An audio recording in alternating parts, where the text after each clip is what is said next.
Presidenti Trump dhe zonja e parë fillojnë një vizitë në Britani me takime me familjen mbretërore, me kryeministrin e largim Theresa May dhe një darkë shtetërore.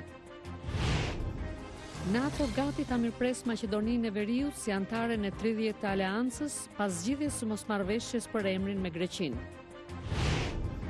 3 dekada pas protestave në sheshin Tiananmen, Kina vazhdon ta mohojë shtypjen e përgjakshme të protestave për demokraci.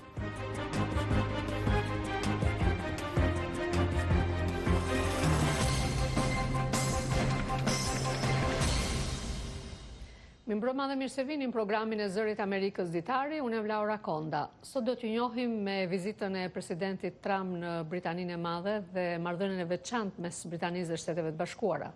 Do të kemi disa kronika nga rajoni, me së tjera sekretari i përgjithshëm i NATO-s Jens Stoltenberg, gjatë një vizite 2 ditore në Shkup, theksoi vendosmërinë për integrimin e shpejtë të Maqedonisë së Veriut në aleancë. Sot do të kemi të ftuar për një bisedë zotin Simon Mirakaj, antari i autoritetit për informimin dhe mbi dokumentet e ish-sigurimit të shtetit.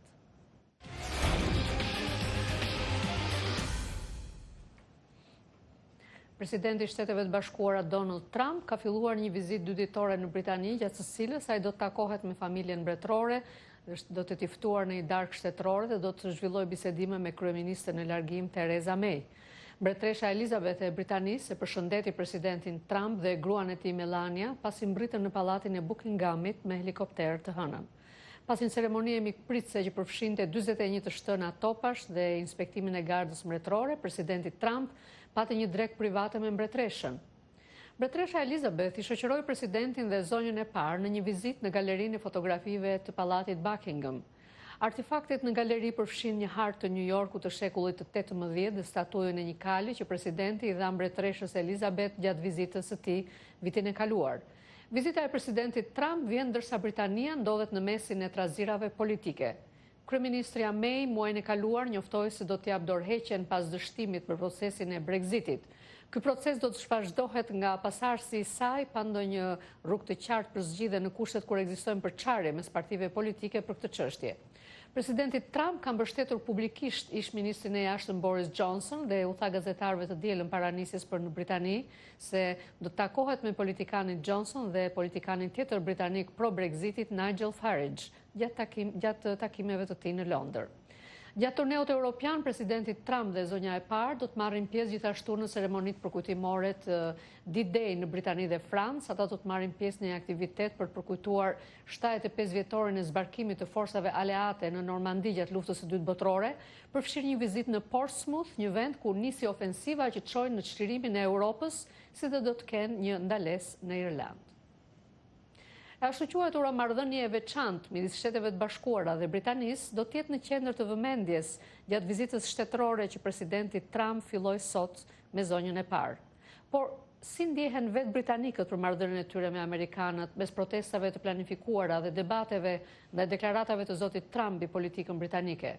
Korespondentja e Zërit të Amerikës pranë shtëpisë së bardhë, Patsy Widakusara, na ka përcjell këtë material nga Londra. Donald Trumpi është një figurë e debatueshme në Britani, me sondazhet që tregojnë se shumica e publikut atje nuk e mbështet. Mendoj se gjithçka rreth tij është e papëlqyeshme. Ai gjithashtu gënjen, është shumë keq. Si mundet një president që sillet si ai dhe thot gjëra si ai të lejohet në politik? Është qesharake. Është shumë e rëndësishme për marrëdhëniet SBA-Britani që ai po vjen, vetëm për faktin që marrëdhënia mes së dy vendeve është kaq e veçantë. Presidenti Trump u kritikua kur ai rivendosi në Twitter një video anti-muslimane nga një grup britanik i ekstremit të djathtë dhe kur ai akuzoi agjencitë britanike të zbulimit se kishin spionuar në fushatën e tij zgjedhore. Megjithatë, zyrtarët britanik pohojnë se marrëdhënia e veçantë mes të dy vendeve mbetet e paprekur. Sondazhet tregojnë gjithashtu se afërsia kulturore mes të dy vendeve është e fortë. Nuk jam e sigurt nëse është e fuqishme siç ka qenë, por e ndjej se është ende e tillë. Nëse populli në përgjithësi e do këtë marrëdhënie, ajo do të jetë aty, pavarësisht se kush është në pushtet. Mendoj se është një nga marrëdhëniet e pakta në historinë moderne që nuk ka për të shuar, pasi ne kemi kaluar së bashku kohëra të këqija dhe të mira. Marrëdhënia e veçantë është një term i krijuar pas luftës së dytë botërore nga kryeministri britanik Winston Churchill për të përshkruar lidhjet e forta politike, kulturore, ekonomike, ushtarake dhe historike. Ajo ka qenë një nga marrëdhëniet e suksesshme më të rëndësishme që nga fundi i shekullit të 19 dhe Shtetet e Bashkuara dhe Britania kanë qenë të lidhura që nga ajo kohë. Afërsia reflektohet ndonjëherë nga udhëheqësit, përfshi Reaganin dhe Thatcherin, Bushin dhe Blairin, Obamën dhe Cameronin në kohë të caktuara gjatë mandateve të tyre. Është një tjetër histori për presidentin Trump dhe kryeministren Theresa May, veçanërisht pasi ai kritikoi publikisht mënyrën e trajtimit të saj të daljes së Britanisë nga BE-ja. Por kjo nuk ka të bëjë vetëm me udhëheqësit. Ka të bëjë më shumë me marrëdhëniet thellësisht të farktuara të shërbimeve të inteligjencës, bashkëpunimit ushtarak, studentëve britanik që studiojnë në universitetet amerikane, bashkëpunimit të studiove kinematografike amerikane me aktorët dhe studiot britanike. Këto lloj lidhjesh janë thelbi i kësaj marrëdhënie të veçantë. Ashtu si gjatë vizitës së presidentit Trump në vitin 2018 janë planifikuar protesta masive ku organizatorët thonë se presin të dalin 10 mijëra pjesëmarrës. Presidentët të tjerë amerikanë gjithashtu janë përshëndetur me një pritje mjaft të ftohtë në Britani. Pas vendosjes së raketave bërthamore në një bazë ushtarake këtu, Ronald Reagani u përball me protesta në vitin 1982, siç i ndodhi edhe George Walker Bushit pas pushtimit të Irakut në vitin 2003. Pra ashtu si çdo marrëdhënie tjetër, edhe kjo ka ngritjet dhe zbritjet e saj. 30 vjet më parë në sheshin Tiananmen të Pekinit u zhvilluan protesta studentore për demokraci dhe për t'i dhënë fund korrupsionit.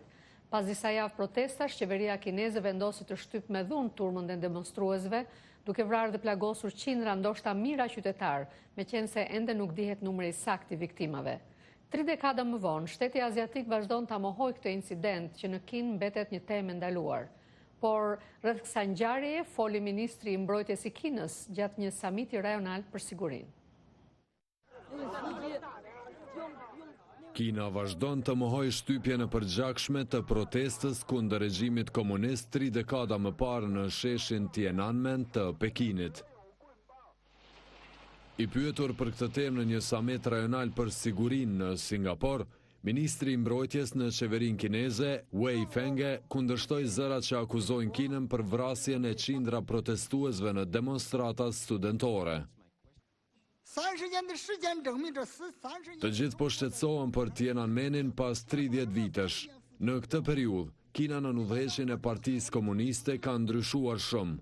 A mendoni se qeveria ishte gabim në trajtimin e 4 qershorit? Kishte një përfundim për atë incident. Ajo ishte një trazir politike, të cilën qeverisë ju desh ta shuaj. Qeveria vendosi t'u jap fund trazirave. Kjo ishte një politike drejt, tha ministri kinez i mbrojtjes. Mbrojtja që ministri Fenghe i bëri trajtimit brutal të protestuesve nga qeveria kineze asaj kohe, u cilësua se një njohje e rrallë e incidentit të 4 qershorit të vitit 1989, që ndodhi pas disa javësh proteste nga studentët dhe punëtorët që kërkonin demokraci dhe fundin e korrupsionit. Trupat qeveritare përndoshën dhe vranë qindra student dhe punëtor pas disa javë proteste për demokraci. Numri i viktimave mbetet i panjohur, por disa të dhëna thonë se më shumë se 1000 persona humbën jetën në protesta. Kjo ngjarje cilësohet si njollë e zezë për Kinën. Por ndryshe mendon ministri Wei, i cili tha se për shkak të reagimit të qeverisë në atë kohë, Kina gëzon stabilitet dhe zhvillim. Kjo temë vazhdon të jetë censuruar në shtetin aziatik. Të gjithë artikujt për këtë ngjarje janë hequr. Ajo nuk mund të përmendet në rrjetet sociale me komente apo fotografi. Diskutimi për këtë ngjarje është temë ndaluar në Kinë. Çdo vit kur afron përvjetori i protestës, autoritetet i paralajmërojnë gazetarët dhe ndalojnë grumbullimin e aktivistëve.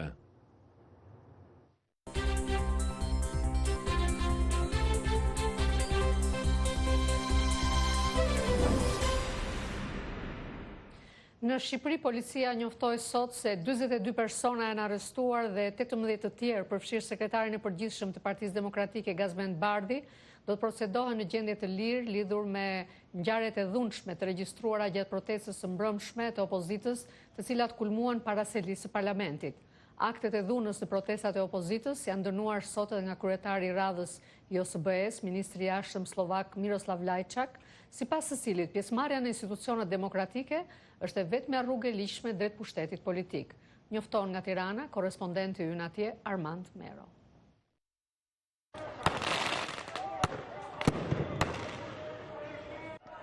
Mbrëmjen e djeshme për më shumë se një orë, hyrja kryesore e parlamentit mori pamje në një fushë beteje me tym dhe flak. Grupe protestuesish shuan pa ndërprerje, shashka, flakadanë dhe fishek zjarë drejtorit të Prodinës, në pranë të së cilës qëndronin të arrestuara forcat speciale të policisë, si dhe një automjetu i hedhës. Pas thirrjeve të përsëritura, drejtuar protestuesve që të largoheshin, policia përdori gazin ngotësjellës dhe ujë hesen.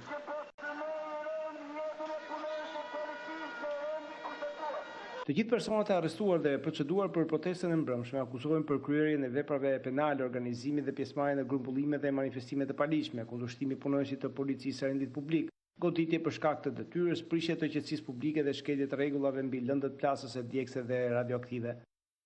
Por sot Partia Demokratike foli për të burgosur politik. Partia Demokratike dënon me ashpërsi ndalimin, shoqërimin dhe arrestimin e protestuesve paqësor, kundër cilëve nuk ka asnjë provë. Janë me dhjetra qytetarët të ndaluar me urdhër të Edi Ramës dhe mbetjes komuniste Sandor Leshaj, të cilët kanë për qëllim të ushtrojnë terror ose të friksojnë shqiptarët. I kanë bërë llogarit gabim.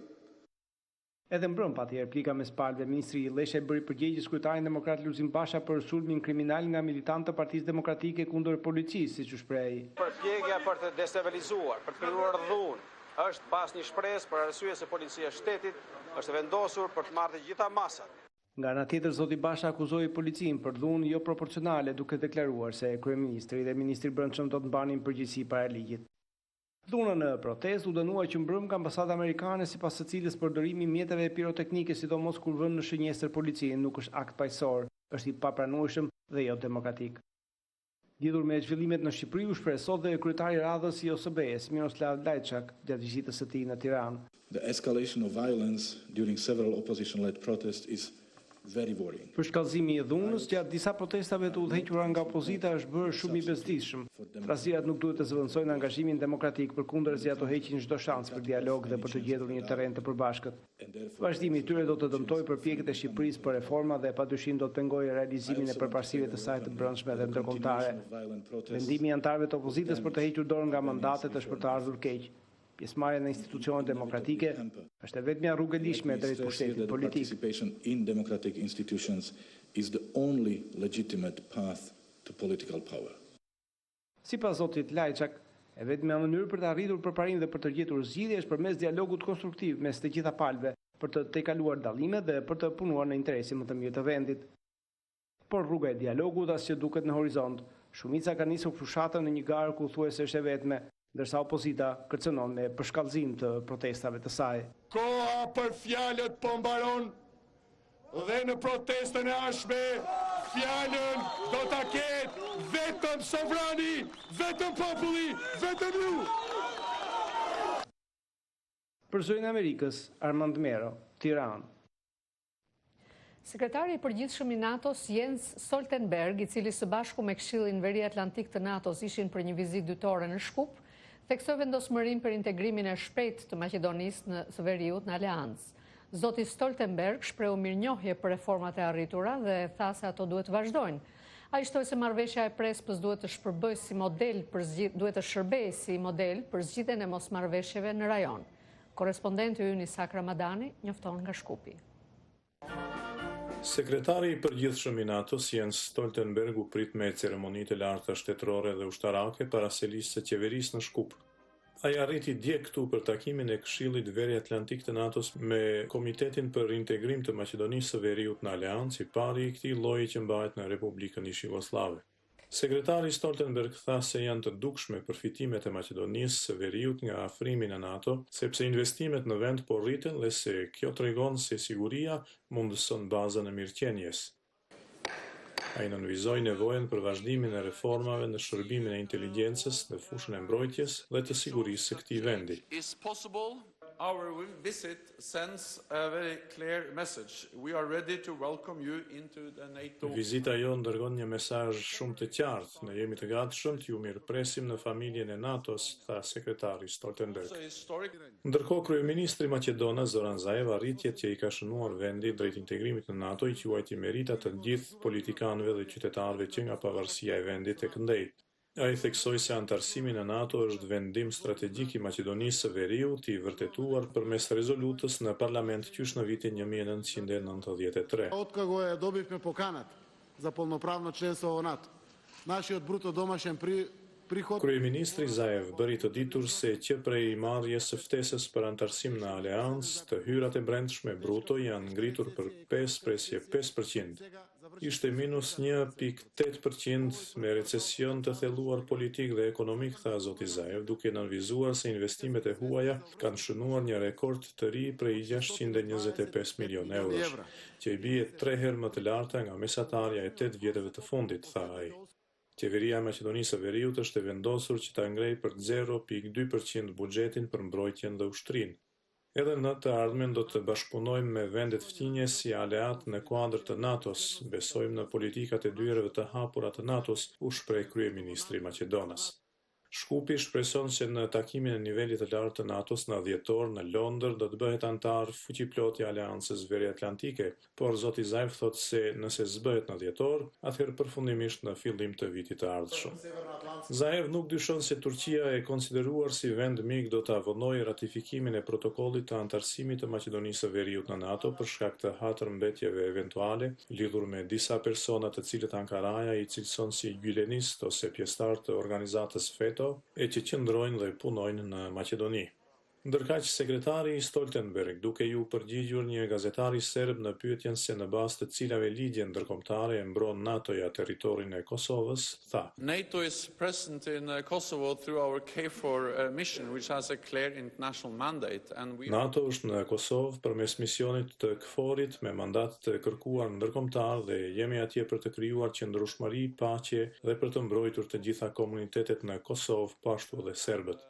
Ky është mandati dhe misioni ynë. E dim që ka nevojë për një zgjidhje politike dhe mbështesim fuqimisht dialogun në mes Prishtinës dhe Beogradit, sepse në proces afatgjatë kjo është mënyra e vetme për zgjidhjen e dallimeve dhe problemeve, tha sekretari i NATO-s. Ai mori shembull marrëveshjen në mes Shkupit dhe Athinës si model për kapërcimin e dallimeve në rajon. Ky model, tha ai, i kapërcen mosmarrëveshjet dhe mospajtimet historike, që të mos harrohet e kaluara, por të mos lejohet që e kaluara të shkatërrojë të ardhmen, u shpreh zoti Stoltenberg. Për Zërin e Amerikës, nga Shkupi, Isak Ramadani. Në Kosovë ishin sot këshilltarët e kancelares gjermane Angela Merkel dhe të presidentit francez Emmanuel Macron për të diskutuar mbi hollësitë e takimit të caktuar për datën 1 korrik në Paris, në përpjekje për siguruar rifillimin e bisedimeve mes Kosovës dhe Serbisë. Bisedimet mbeten të pezulluara për shkak të reagimit të Beogradit ndaj vendimit të qeverisë së Kosovës për të vendosur tarifa mallrave serbe. Më hollësisht njofton korrespondenti ynë në Prishtinë, Leonat Shehu. Kancelarja gjermane Angela Merkel dhe presidenti francez Emmanuel Macron dërguan në Kosovë këshilltarët e tyre në kuadër të përgatitjeve për takimin e ardhshëm të datës 1 korrik në Paris të delegacioneve të Kosovës dhe Serbisë. Ata takuan të hënën udhëheqësit politik të Kosovës për të diskutuar mundësitë e ripërtritjes së bisedimeve me Serbinë, por edhe si stan mikpritësit e tyre dhe çështjen e liberalizimit të vizave për qytetarët e Kosovës. Presidenti i Kosovës Sashë Thaçi tha pas takimit se zyrtarët kanë treguar një angazhim më serioz për një bashkërendim gjithë evropian. Theksuam shumë qartë se tarifat duhet të mbetet në fuqi, është një vendim legjitim.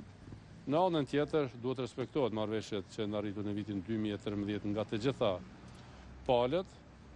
Shpresoj se do të ketë një përkushtim serioz edhe në javët e ardhshme që ka mbetur, në që të jetë një koordinim i plot që të ketë reflektim konkret të angazhimeve tona në procesin e dialogut mes Kosovës dhe Serbisë, i dy vende sovrane. Kryetari i Parlamentit të Kosovës, Kadri Veseli, tha se Gjermania dhe Franca do të jenë edhe më të përfshira në procesin e bisedimeve së bashku me Shtetet Bashkuara të Amerikës. Qëndrimet tona ishin shumë unike, delegacionit Kosovës. Ato janë qëndrimet qytetarëve të Republikës Kosovës, qëndrimet cilat lidhen me mandatit ton kushtetues, mbrojtjen e sovranitetit dhe integritetit territorial. Është ditë shumë e mirë, besoj, për Kosovën, për vetë faktin se vende si Gjermania dhe Franca janë përkrahë, është krahës një partneriteti i cili është i përjetshëm edhe i Shtetet Bashkuara të Amerikës me Kosovë. Ndërsa kryeministri i Kosovës, Ramush Haradinaj, shkroi në rrjetet sociale se Kosova është gati për marrëveshje gjithëpërfshirëse për një të ndërsjellë me Serbinë në kufe aktual, ndërsa shprehu mbështetjen për siç tha për qëndrimin e Gjermanisë dhe Francës për ta rikthyer dialogun në binaret e duhur. Bisedimet janë pezulluar për shkak të refuzimit të Serbisë për vazhdimin e tyre pa heqjen e tarifave ndaj mallrave serbe që u vendosën në nëntor të vitit të kaluar nga qeveria e Kosovës. Nisma e kancelares Merkel dhe presidentit Macron lidhet me përpjekjet për të tejkaluar bllokadën e krijuar në bisedime, por edhe një kritik të rrep ndaj Brukselit, që dështoi jo vetëm të gjejë një zgjidhje për normalizimin e marrëdhënieve ndërmjet Kosovës dhe Serbisë, por madje edhe për t'i bindur palët që të kthehen në tryezën e bisedimeve. Për Zërin e Amerikës, Leonard Shrivu, Prishtinë.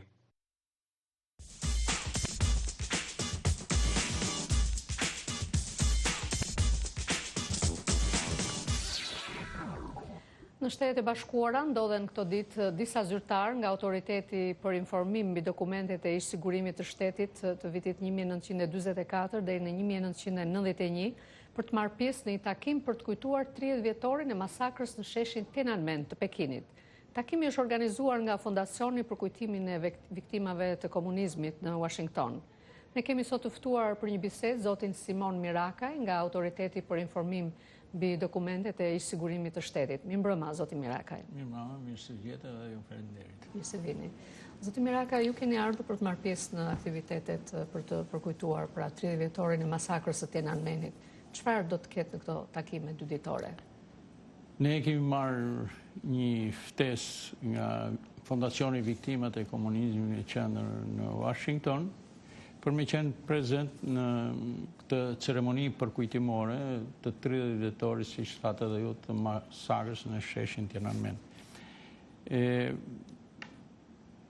Në kohën, kjo masakrë ka ndodhur me 4 qershor të 89. Ne vazhdonim të ishim ende në kamp, në kampin e internimit në Lushnjë dhe e kemi ndjek me shumë emocion, sepse ishte një protestë e studentëve, të cilët ishin ngrejt kundra korrupsionit qeveritar, kërkonin reforma politike edhe një shoqëri më të hapur. Komunizmi në këtë kohë kishte filluar me psuat të tronditjen e madhe, kishin filluar protestat në Poloni, në Hungari, në Çeki, sigurisht edhe në Shqipëni, po Shqipënia gjithmonë e fundit. Si përjetuat ju në këto momente? Diskutonit njëri me tjetrin? I kemi përjetuar me shumë dhimbje, me shumë emocion, sepse ne pam tanket që dolën në rrugë, edhe dhimbshme, frikshme, shumë emocionuese ishte kur një student dilte para tankut. Ne ishim, si që thash, me shumë të shqetësuar, sepse para jo në atë vit, po pak kohë më përpara kishin ndodhur kryengritja e Spaqit, që nga të burgosmërit një pjesë e mirë e jona u përkujtu kjo ceremoni 46 vjetorin e saj, pra të kryengritjes Spaqit, dhe në 22 maj prap u bëha ceremonia përkujtimore me rastin e 35 vjetorit të kryengritjes Qafvarit. me 29 maj u përkujtu 3 pushkatuar personalitete, Gjelal Koprenska, Fadil Kokomani dhe një me mjemin Lezho. Mori pjesë në këtë ceremoni dhe pra të datës 29 maj ishte edhe Ministre e Kulturës zonja Margariti, ishin pjesëtar të kryengritjes paqit, jo një shkrimtar Shkëlqim Bazi, protagonisti i kësaj kryengritje Demir Pojani edhe Bedri Qohu edhe të tjerë. U përkujtuan dhe këtu këto dy demonstrata. Edhe ne jemi shumë të ndihshëm ndaj këtyre probleme dhe me të marrëftesën e pranum me kënaqësi dhe të jemi nesër prezent në këtë ceremoni që do të ketë pjesëtar të kësaj demonstrate, të kësaj proteste. Pra do të ketë dhe dëshmitar të masakrës. Dëshmitar që do të flasin, do të ketë njerëz nga disidenca kineze, do të ketë edhe pjesëtar dhe kongresmen që do të jenë prezent në këtë ceremoni të datës 4 qershor, pra me rastin e 30 vjetorit të kësaj masakre. Zoti Miraka, të kalojmë pak tek autoriteti për informimin për dosjet e ish-sigurimit. Si ka esur puna në autoritet në këto 3 vjet që nga krijimi i tij? Jo, unë kam qujt një hap pozitiv, sepse jep fund asaj rrez zezë që qëndronte mbi kokë për shkak të dosjet të ish-sigurimit të shtetit, është një hap pozitiv. Megjithatë ne tangën e kërcejmë për smrapshti, bota tanga e kërcejmë 2 hapa para, 1 hap mrapa, ndërsa ne e kërcejmë 1 hap para, 2 hapa mrapa. Këtë e them sepse kemi 2 vjet e gjys pavarësisht të përkushtimit nga të gjithë personeli i autoritetit, të gjithë janë njerëz të përkushtuar për me pas të jenë sa më rezultativ në punën e tyre. Ne ende jemi në një godinë jo fort komode për të qenë eficient në punë, njëkohësisht edhe me personelin nuk jemi 50% e personelit të aprovuar nga qeveria, nga kuvendi, se ne varim nga kuvendi. Kuvendi ka aprovuar që ne të jemi 60 të jetë personeli, pra 5 antarë të autoritetit që zgjedhen nga kuvendi dhe 55 të jetë personeli, ne jemi 50%. Megjithatë të thanë, siç thash, është një hap pozitiv, të gjithë janë të përkushtuar për me ju dhanë përgjigjen e mundën brenda një kohë të caktuar me njerëzve të cilët janë të interesuar dhe vinë aplikojnë sipas ligjit në pranë autoritetit. Përveç njerëzve pra që janë interesuar për dosjet e tyre sekrete, a vinë dhe studiues të cilët janë duke shkruar libra për të rishkruar historinë e Shqipërisë? Vinë studiues me tematika të ndryshme, gjithmonë duke në përputhje me ligjin, bëjnë aplikimet të cilat ligji atë parashikuar. Vinë mjaft studiues, po ka dhe institucionet që vinë për ngretjen detyrë të njerëzve, ose njerëz të cilët si rektorati për shembull ka pru, duan me ditë se kush janë dekanët, kanë pru, të dijen se a kanë pas lidhje me sigurimin e shtetit, pra kanë pru edhe institucione të ndryshme kur emërohen detyrë apo ngrihen në detyrë. Ligji nënkuptonte që transparenca e plot nuk duhet të jetë, domethënë, si thuar, duhet ruhet konfidencialiteti i dokumenteve. Ju si mendoni?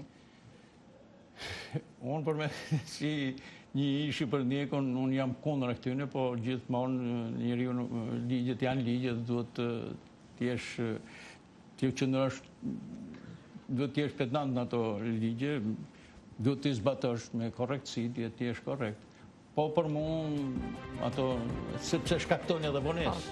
Shkaktojnë edhe vonesë në dhënien e përgjigjeve personat të cilët di aplikojnë. Zoti Mirakaj, më duhet ta ndërpres intervistën, ju uroj gjithë të mirat. Mirupafshim.